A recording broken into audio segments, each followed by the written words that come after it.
Pai, do Filho e do Espírito Santo. Amém.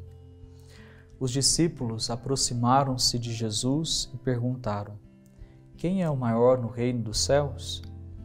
Jesus chamou uma criança, colocou-a no meio deles e disse: em verdade vos digo, se não vos converterdes e não vos tornardes como criança, não entrareis no reino dos céus.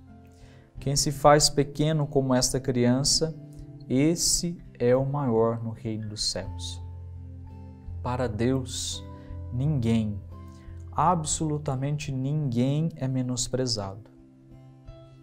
Pois para Deus todos nós somos preciosos, todos nós possuímos um valor do qual nada se pode comparar. Deus não nos compara com ninguém e não mede o nosso valor com nada. Porque aos olhos de Deus nós sempre seremos únicos. Para Deus nós nunca seremos apenas mais um. E também jamais seremos vistos por Deus mediante as nossas capacidades, segundo os critérios deste mundo. O mundo nos mede pela nossa capacidade, Deus não. Deus é diferente. Os critérios de Deus estão na nossa capacidade em sermos filhos.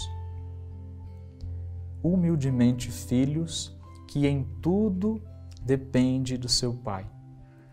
Em tudo depende do Pai que cuida, que ampara, que sustenta os seus filhos.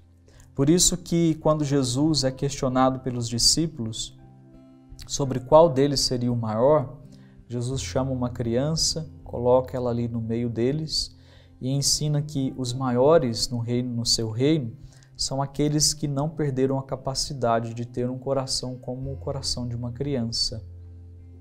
O reino dos céus é daqueles que não perderam a capacidade de em tudo depender do seu Pai.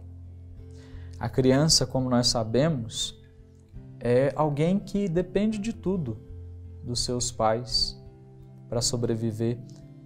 E assim nós podemos também compreender que o reino dos céus é daqueles que descobriram que sem Deus nós não podemos viver. Assim como uma criança não consegue sobreviver sem os seus pais.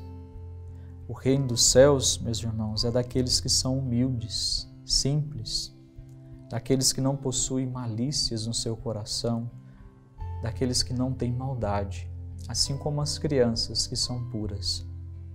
Sendo assim, o reino dos céus é daqueles que passam por esse processo de conversão. São daqueles que encontram apoio e segurança em um Deus que é Pai, que cuida de nós, que nos ampara, que nos sustenta. Daqueles que se deixam ser encontradas por esse Deus que é o nosso Pai.